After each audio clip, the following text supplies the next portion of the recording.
So we find ourselves here in one of our storage buildings. Currently we store over 330 cars for overseas clients in the main, probably 80% overseas clients, 20% UK clients who don't have enough space at home for their collection.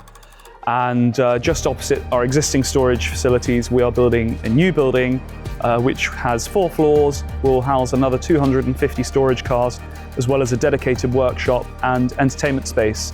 Naturally, with all the traveling we do, and this being a very global international business, we pride ourselves on the complete service. So not only does that mean restoration or sales, but it's also the storage of cars. You know, a lot of the time people want to leave their cars here in Europe and leave them here with us at DK.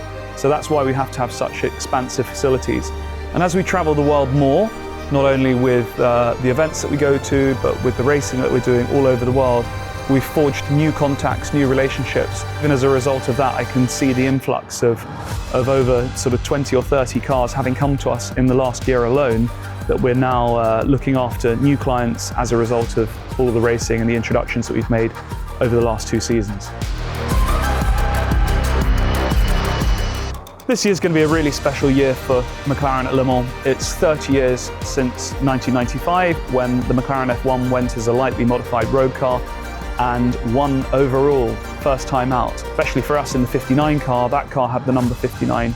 It would be great if we could repeat that. Obviously, it's everyone's dream to go to Le Mans and win.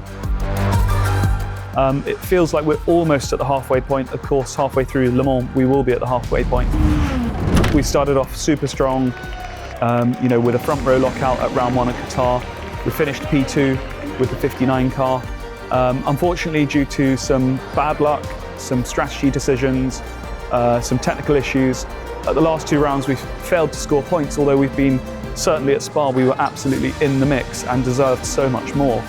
So we go to Le Mans knowing that we have a strong driver lineup, we have a strong car. United have done everything they can to deliver, I think, what is potentially the best car on the grid. I feel like everything's to play for still. Again, Le Mans is going to be so important. We've got to bag those double points and we have to take home as many points as we can.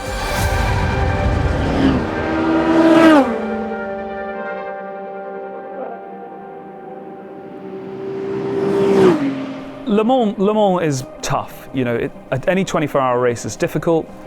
Physically, I'd say Le Mans isn't as strenuous as perhaps other circuits, but what's really different is that mentally you have to deal with the fact that you have those huge crowds, first of all, which absolutely plays on your mind from the start, but also the run up to it with the test the weekend before and all of the driver commitments during the week of Le Mans. By the time you stand on that grid at 4 o'clock on Saturday afternoon, you do feel exhausted already. So you have to be careful not to overdo it. Stay out of the sun, the driver's parade, it can be hot. Get your sleep in the build-up, eat well, eat properly. Yeah, look, you've got to think about that race right from pretty much now. You know, we're a few weeks away from it, but I'm thinking about my sleep, I'm thinking about preparing myself. I wouldn't be going on any long-haul business trips to Hong Kong for the day right now. Yeah, it's definitely something you have to think about, but I'm ready for it because I did it last year and I feel like it's a lot easier. I know exactly what to expect now.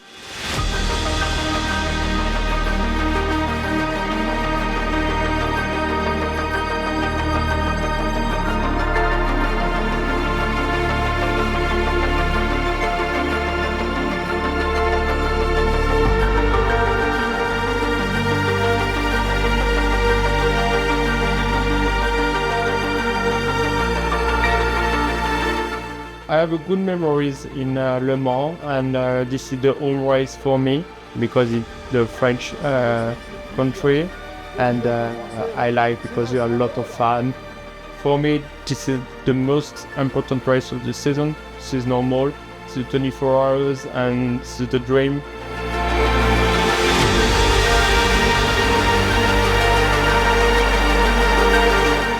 I think from my point of view, the reason why it's so hard is not actually necessarily the physical or mental battle. It's just because the race is the most iconic race that you can ever do anywhere.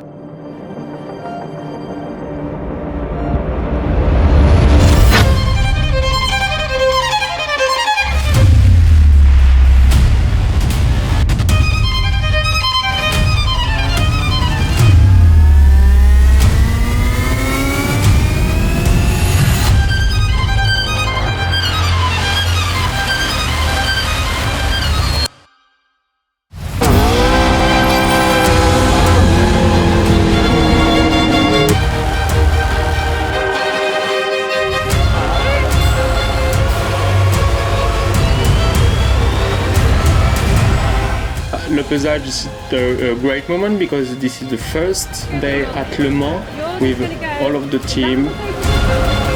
The good energy, the good vibes. For the first time for me, the parade with the car in the town of Le Mans. It was full of people and we just drove the car in the town. We were allowed to do some burnout also in front of them, funny and really nice. Le Pesage, it's quite something special here. We have a little interview in front of all the public. Following which we do the traditional picture in square of the team with the cars, which is a real signature start to the Le Mans week.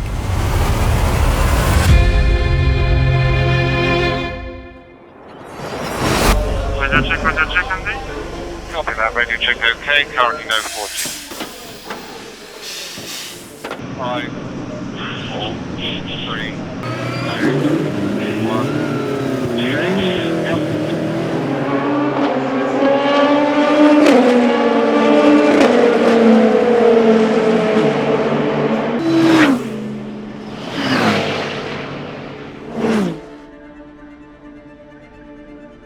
I think from seeing James at his first year of British GT and seeing him come on in the next year of British GT, but I'd say the difference for me that I've seen is the mentality shift, how much more he wants it, how much more desired he is and determined he is to win races. And I think the driving will always naturally get better and better, and it's really nice for me to see him being so dedicated to try and win things. I think is really impressive.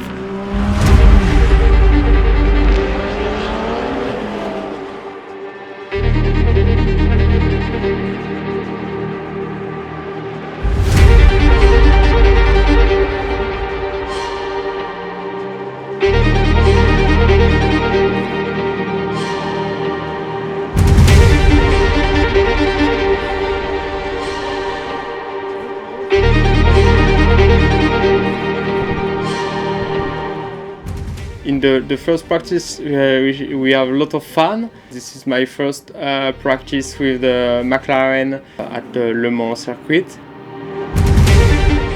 I start the first session in the morning just to do some few laps to check the car, check also the balance of the car, and yeah, just 4 or 5 laps for me in the first session. After that, we just focus on driving for Seb and James, getting some laps. Yeah, the track was quite green in the first run. The track evolution is quite big, but we can clearly see it between one and the second. The grip is coming quite fast.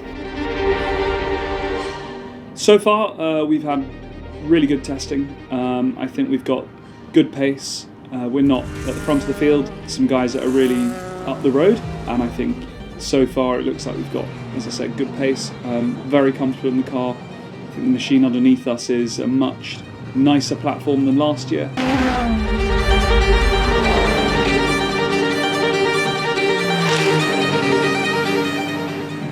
Had a couple of technical issues at the end of the day, which is all to do with setup, and guys are unfortunately having to work absolutely flat out to replace some parts over last night and today. But if we're going to have a technical issue, it's better to have it the weekend before. As drivers, we've got to look at what curbs we can run and how we need to look after the car. That's what it boils down to, because Le Mans is all about staying out of trouble and, of course, getting to the end, which means that we need to look after the car. All the mechanics, all the team is working now on the car. So after Sunday test, just checking if everything is okay. It's a really long day for them. They don't stop. They are working hard, like they were working hard yesterday during the test, but they are still keep working a lot during the Monday and the Tuesday. So for me, James, as a driver, he's got a good mechanical understanding. I think it comes with the job role that he has with his own company, that he understands how the car needs to be. Having a good mechanical sympathy helps us massively, because 24 hours at Le Mans, you have to be conservative. You can't go around smashing curbs and doing all sorts of stuff like that, because it just won't last.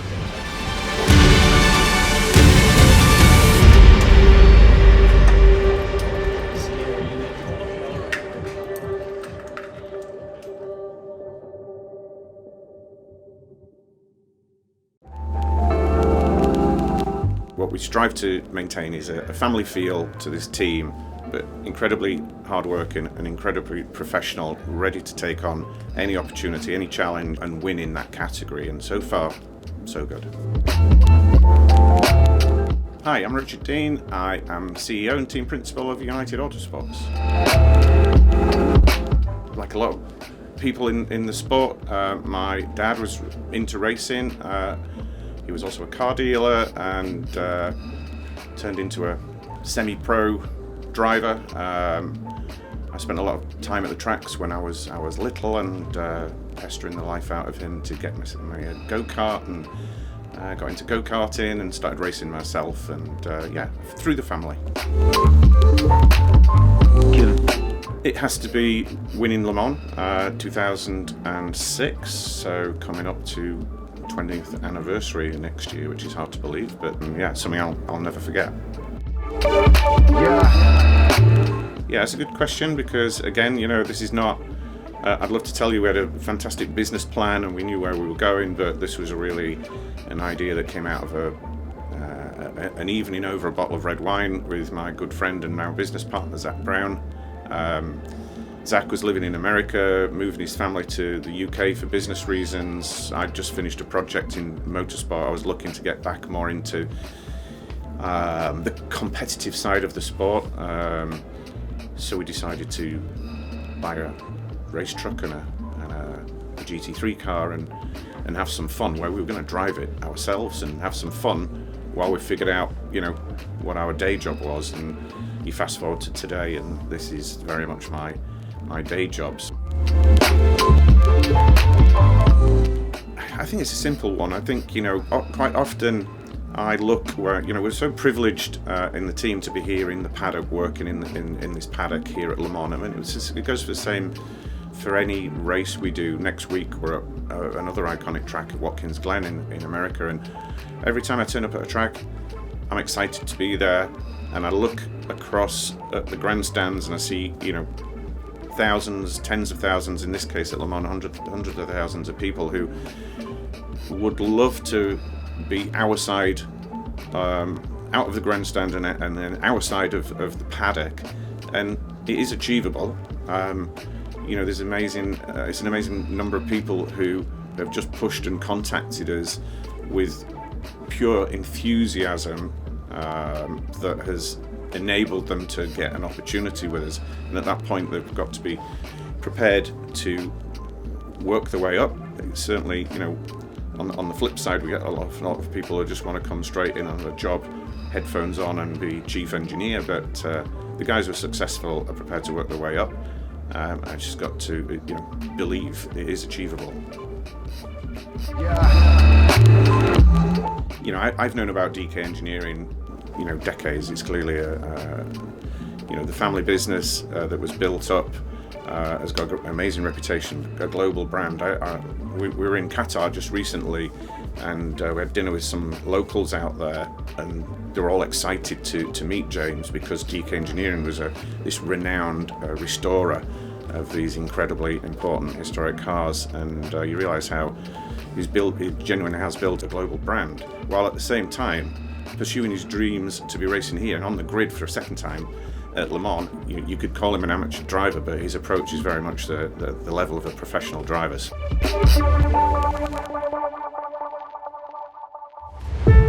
Yeah, so far feeling pretty good. There's obviously the usual things in the back of your mind that you worry about, but for sure pace and technique and the track itself is not one of those things. Just really pleased actually with the way everything's come together for Le Mans. So yeah, I'm feeling really positive about it. Feel like head's in the right place, feel like the team's in the right place, and just looking forward to getting underway on Wednesday.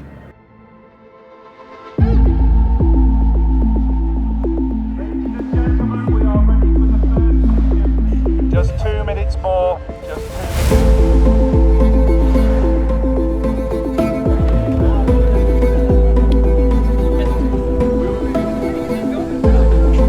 The challenge of Le Mans is that everything is 100 times bigger. Every single partner and sponsor will be here, has requests. We want to make sure that they are looked after. You know, we need to make sure it's really special for drivers. Have they got special merchandise? Have they got the picture that they want to take away and, you know, remember this really special race? It's a step, a real level up on any other race that we do in terms of the expectation, the prestige, the sheer amount that's in the schedule. You are doing a parade in the town centre and then you come back and all of a sudden it's half a day gone, and it is a lot, and we spend a lot of hours here. All of those things that make it harder are the things that make it special.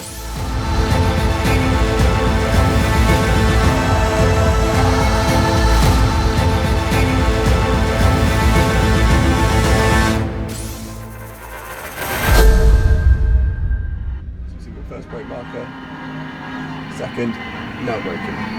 Early in, squeeze, remember loads of grip now, keep that throttle a bit higher. If you need fifth you can have it, push the car on. Down to fourth, you can release it wider and cut it back. I haven't been using fifth there at all today. Have you not? Well, keep doing it. We came into this race and he really wanted to focus initially on qualifying. However, when you want to focus on one lap pace, it's a completely different story. And that's what we really worked on all the way from last Sunday to his qualifying session. So to see him really be positive and actually make sure that every single session he's done in the practices, he's always had the edge on the other bronzes, put us into a great stead for when he had to actually deliver the lap. 6, 5, 4, 3, 2, 1. Pit exit is now open. Pit exit is now open. Welcome back to Circuit de la Sarthe. We're in Le Mans on a sweltering Wednesday afternoon, ready for the start of qualifying. Cracking job, James. Done really well. Have you inside?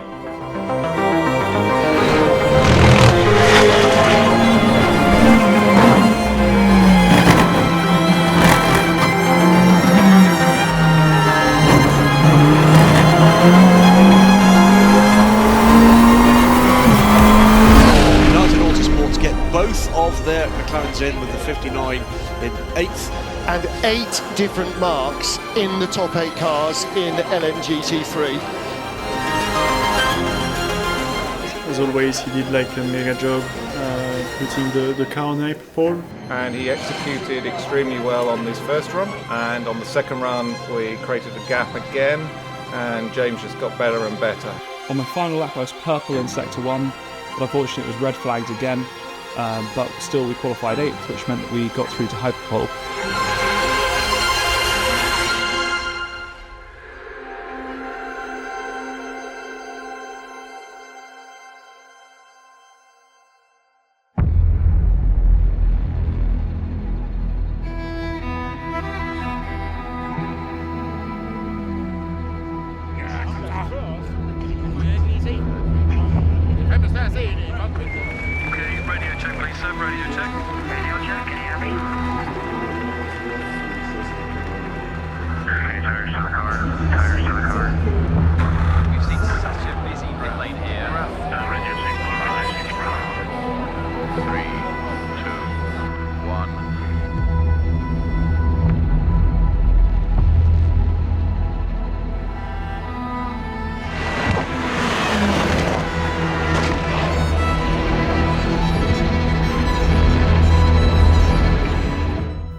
I jump in the car for Hyperpole 1.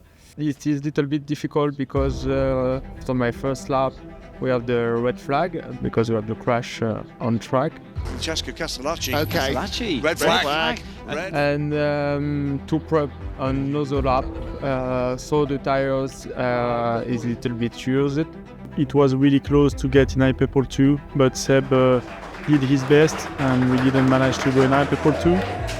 But we know like the race of it's 24 hours, always good to start in the front, but you won't make like the end of the race. Sebastien did a great job, but unfortunately P11 meant we were just outside qualification to get into Hyperpole 2, which is where we started the race.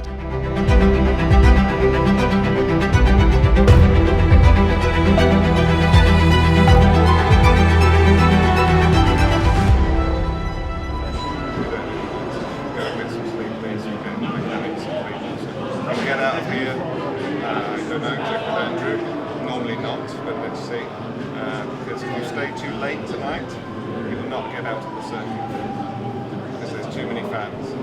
Yeah, but they are still waiting for the lights. The Drivers' Parade is an incredible experience. There are thousands and thousands and thousands of people lining the streets. You've got these incredible vintage cars, all of the drivers looking absolutely immaculate in their suits. It's the calm before the storm. I mean, the parade this year, it was super hot. The crowd were really behind us, so it was really good fun and well worth doing. Always nice to go there. You go in the town of Le Mans, seeing like all the people around, all the fans, and it was really nice. Wow, the parade is very nice, a lot of emotion in the city and very great moment. My family is there and I like this. I'm French, so I have my French flag with me, the fan and a lot of people that just amazing.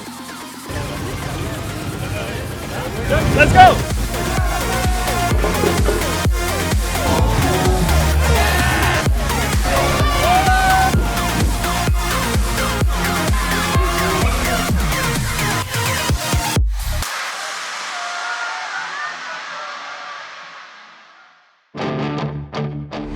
Welcome everyone to the Le Mans 24 hours. It's really special. There is a lot of people. It's one of the biggest races in the world. This year, I think you can focus more on the takeaway moments that you want to treasure forever. Thank you. 24 hours. But I am buzzing. The atmosphere is just, it will get anyone that will come here. Like, it's amazing.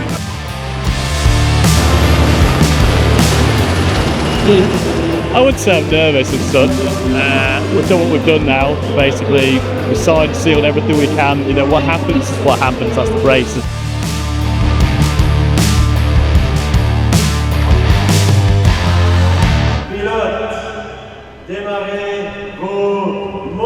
Start of the formation.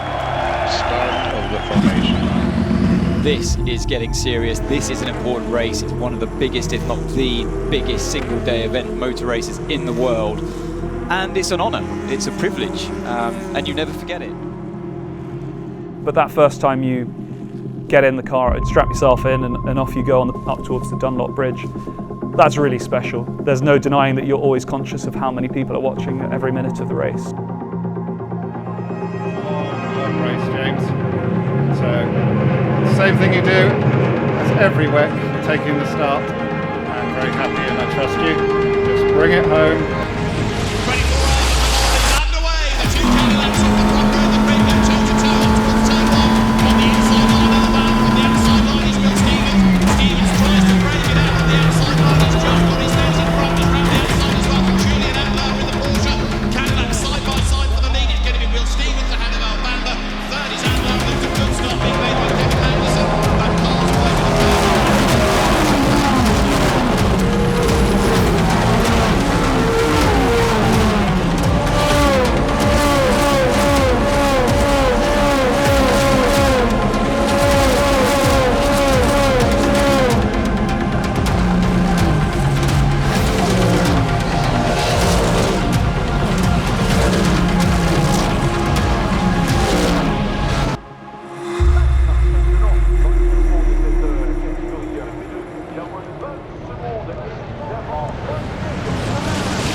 The start of the race was a lot more dicey than I expected. I thought everyone would settle into a natural rhythm more quickly, but the first 3 or 4 laps were pretty intense.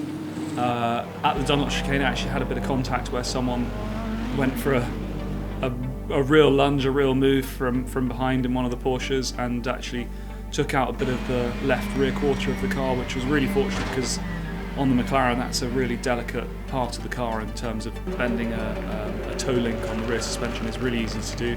We had that round 1 last year. Funny enough, the same team hit us in the same place. But fortunately, managed to come away unscathed and got on with it, got my head down. There were a lot of pros out against me and they got into their own sort of rhythm just ahead of us. and got my head down for the triple stint to start with, which was good and went well, and you know, an amazing opportunity to start Le Mans 24 Hours. Request James, confirm you're happy for third stint. Bobby, happy.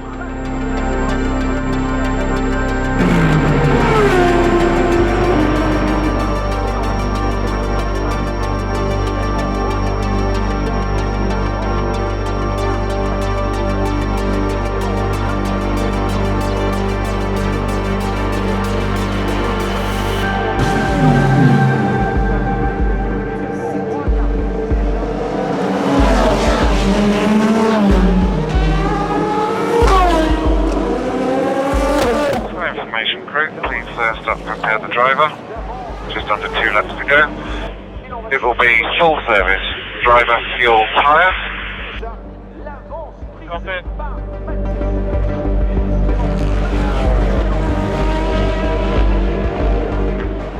Have you in sight? Very nice, nice and clean into the ball. Undoubtedly the most important relationship that you have is with your engineer, and Andy was our engineer last year, and I always remember one of my friends and customers who was in the pit garage who was listening on the radio when I went out for my second stint, and Andy has this amazing way of keeping us cool and calm in the car, and as soon as I left the pit lane he said something along the lines of that it was great to have me back in the car and he was looking forward to sharing the stint with me. And after the race my friend and client said that it was really special to listen to that and to hear that, and you know, I didn't really appreciate it at the time, but obviously Andy's on the wall for the whole 24 hours, you know, and he very much dictates how we feel in the car from the word go, or he has the ability to, and he does that so well, and he gives us as much or as little information as we need. So the secret of motorsport is incremental gains, and he is the master of those incremental gains.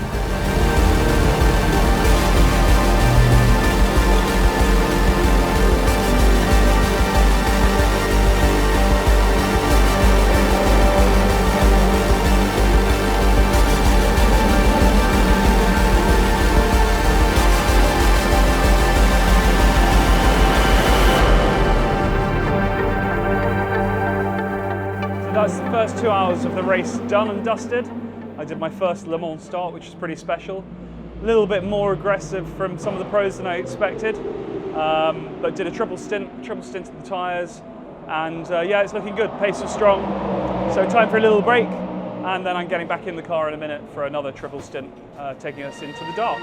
So information, track limit target is 1 for less than 3. My first stint in the race is not too bad because I have different battle during my first hours in the car, and good thing this is you jump in the car and the first pit out, you just incredible moment because you have a lot of people in the wall. And just to watch these people, and you go, yeah, the 24 hours start for you.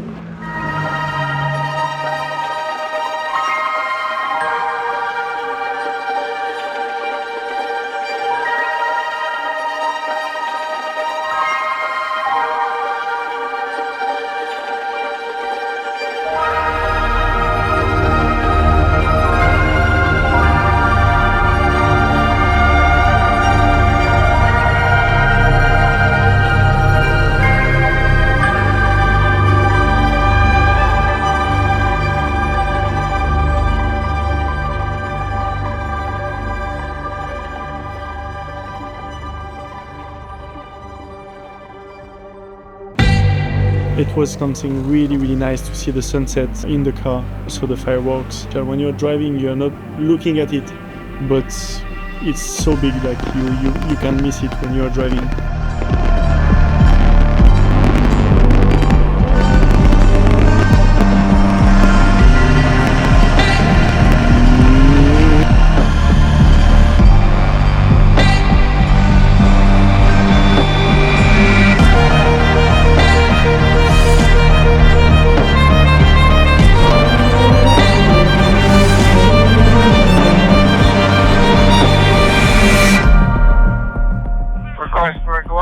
you're okay for 2 more stints? Yeah, okay. So yeah, my first hit was at like 9 p.m. and I did like 5 stints in a row. So it was quite difficult. I mean, mentally, when we are doing 5 stints, it's really long. It was by night, and the goal it was to go back in the lead lap. Directly ahead of him is the leader, is a bronze. If we can pass him, we're back on the lead. So I had to, at one point, to overtake the leader of the race. It was our goal to stay in the lead lap. What is our position for the moment? We are team 9 overall. What's tricky about racing with the other prototypes and hypercars in a GT scenario? So that's really tricky because when you're going at 190 mile an hour at 3 o'clock in the morning and you see 3 cars pass you either side doing 210, it does come as a bit of a shock sometimes, especially with these long straights. I don't think you can truly understand what the team go through at Le Mans until you've seen it. You know, it's 4 o'clock in the morning, the garage is empty apart from the mechanics, and the call will come in. Information crew just over a lap. Plan is to do fuel and tyres.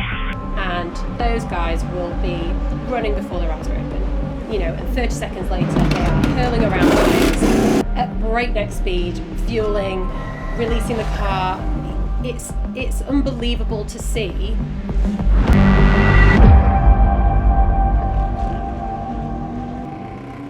You try your hardest to sleep. Obviously, at midnight, you have the firework display. You're absolutely buzzing. It was really, really difficult. And I think that when I was woken up at 4 o'clock, I'd probably been asleep 30 minutes.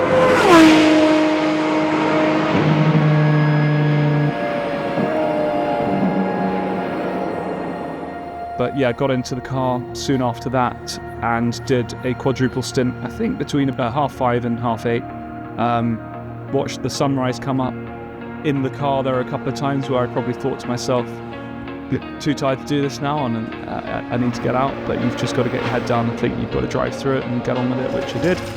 And yeah, once I finished that quadruple stint, I got out of the car and felt like actually I could do more. But perhaps part of that was because I knew that I was done, so a little bit of relief was part of that.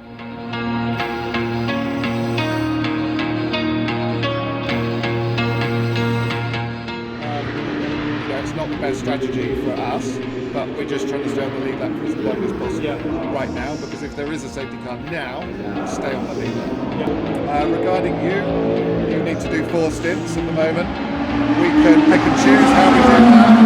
I suggest at the moment you do double, and we see where we are on the safety car, and you can tell me whether you can do 4. And I will give you 2 sets of new normally then.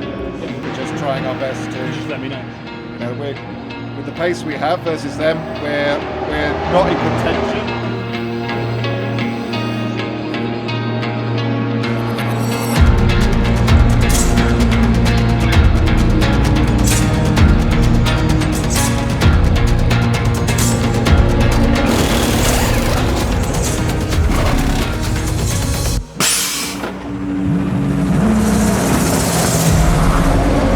Information Joe, that's your best lap of the race. You're just getting faster every lap.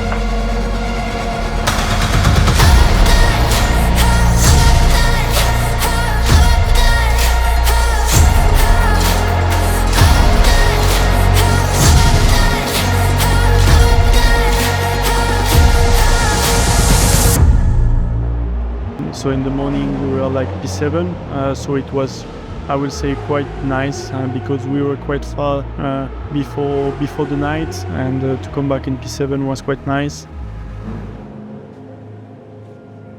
But then we got the first problem of the race. Yeah, it's getting worse and worse. Stop this lap. Take the car into the garage. So we will not fuel and energy, just straight into the box. You can get the arches off, but watch the connectors, alright? Right, have you got that impact around the back? 3/8 impact on. Very difficult moment for all of the people in the box. car came into the garage, we had an alternator breakdown, which the guys worked amazingly fast to change and got the car back out again.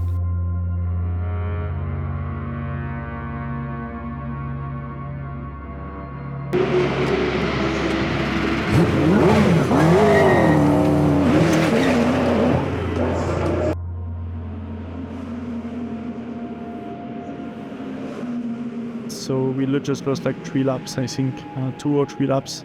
It was around 10 minutes, and then we were like fighting for, I would say, P12 or something like that.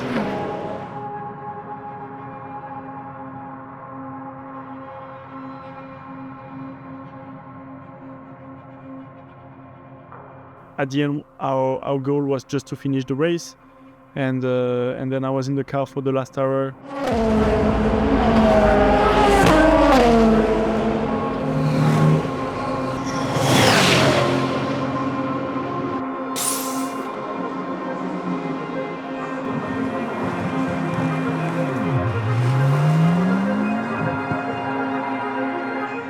And I get again like an issue. It was more or less in the same problem as coming from the alternator, but mainly was the battery.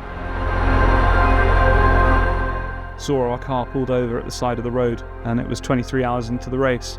I just couldn't believe it. It was felt like the year before all over again. 0.3 seconds and drama for the surviving United Autosports McLaren. It is limping on. Gregoire Saucy at the wheel of it. It brought out the white flag, which means slow-moving vehicle. He's desperately trying to limp it back to the pit lane, but with just over an hour to go, that could well be game over. That's got no drive at all, has it? No. Suggest power cycle for 5 seconds. What are you checking, D? I can press the start button, but it's not starting the car. And I couldn't restart the car. I mean, the team, the United boys, especially on the 59 car, they worked so hard and just really grateful for everything they did. We had a complete subframe change between the test weekend and the race week, which was 2 days out of their lives that they'll never get back. So I really want to thank everyone about all the effort we put for 2 weeks, all the teams, all the mechanics, all the engineer, my 2 teammates, James and Seb, where we like for 2 weeks, 2 full weeks together, and we were like pushing so hard to get this race.